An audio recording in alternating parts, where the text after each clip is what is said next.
All right, Skip. The result you would have wanted. Just give us your impression.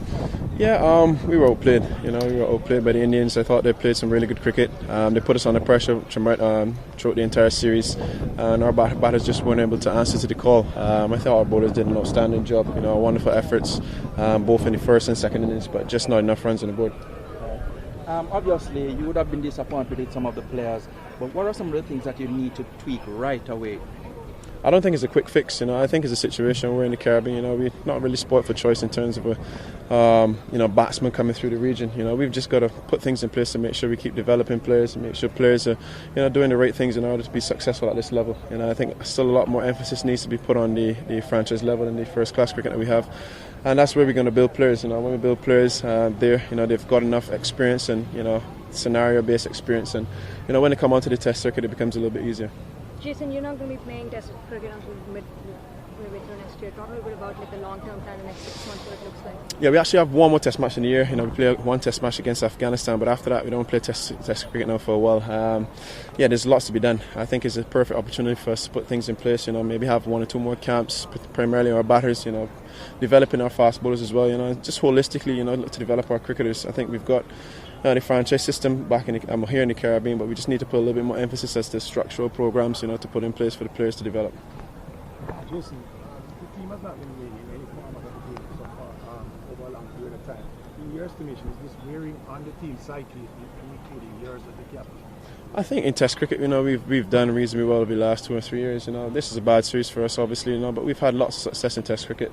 Not primarily winning series, but we've won quite a few Test matches in the last 2 or 3 years. So I'm not too disheartened by the Test performance. I think we've got enough here in this Test group, to encourage us to keep going. We just got to put it together more often than not. We've got match winners with the ball, and we've been finding 1 or 2 bright sparks with the bat, but just not consistency. Definitely some attention needs to be paid on our limited overs cricket. Both 1 day and 50 over. And again, that's not a short fix. I think it's a situation where we just need to do a little bit more at the level below in order to give those players enough support and experience when they play at the level below. I just think there's just a massive gap between our list day and first class cricket in comparison to 1 day and international cricket. Jason, talk about Kemar Roach, almost a hat-trick, and your kind of partnership. He talked about how you guys work very well together and you communicate very well. Yeah, Kemar has been outstanding, and I just said to him in the dressing room, and all the time, generally, he's one of my motivating factors, to see the effort that he comes and gives, it just really pushes me. I know Shannon went off in this game, and we had Miguel going off in the last game, so it wasn't an ideal situation for us. And as fast bowlers, we've been in the field every single day except for this day in this series, so it's been a situation where it's been a heavy workload on the fast bowlers. But every single time I called on Kemar, every single time I called on Shannon, never said no.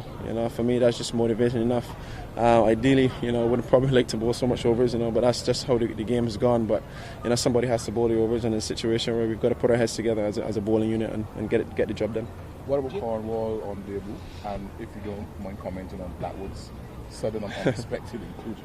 Yeah, Raheem, came. I thought he did a fairly reasonable job for us. He held things together quite nicely from one end and allowed the seamers to express himself on the other end. Our seamers have done the bulk of and damage for us to the last 2 years and 3-4 years per se. I think Raheem came in and did an outstanding job holding things together at that end. He didn't really get the wickets that we were probably looking for, but I think his job was well done. Even with the bat, he showed some promise as well. But I was really happy that Jermaine could come in and look the part. It was very, very sudden. Darren obviously went down with the concussion, and we decided to take the route of replacing him. And Jermaine was around.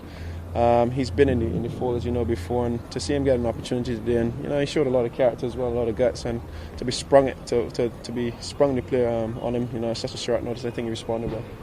Jason, what would you say to the Saluja fans that obviously the spirited after the 2-1 to England and then the World Cup and then this series? So what would you say to the fans that might be just be a bit cynical at this stage? You just got to stay patient. I think this Test team, as I said before, has shown us enough in the last 2 or 3 years to show that we're definitely heading in the right direction. We definitely just need to be a lot more consistent in Test cricket, and in fact all 3 formats of our cricket. But again, it is one thing for us to keep saying it. We've just got to be doing things to make sure that consistency can breed within the West Indies setup. I just think, I guess enough talking has been done. As a situation where we just need to find solutions. And it's not one or two individuals that need to find solutions. I think as a collective, you know, the Cricket West Indies, we just need to find solutions, and hopefully it breathes well on our cricket. How happy have you been with working with Floyd? How's he done?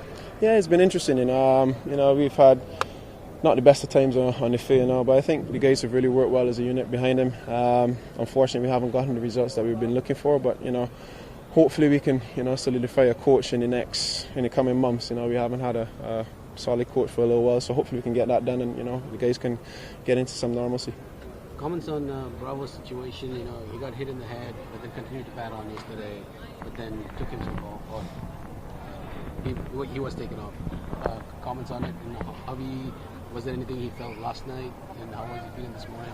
Yeah, he obviously got hit yesterday evening, but there weren't many balls left in the day's play, you know. So he got through that, came off. You know, we felt he was, you know, he was alright. He didn't show him any signs of being, you know, dizzy or concussed. But yeah, he came back to this morning. I don't know if it's probably because of the heat or what's not. You know, he's been feeling a little bit dizzy and had a headache a headache. So, you know, we took the precautionary route and we pulled him off.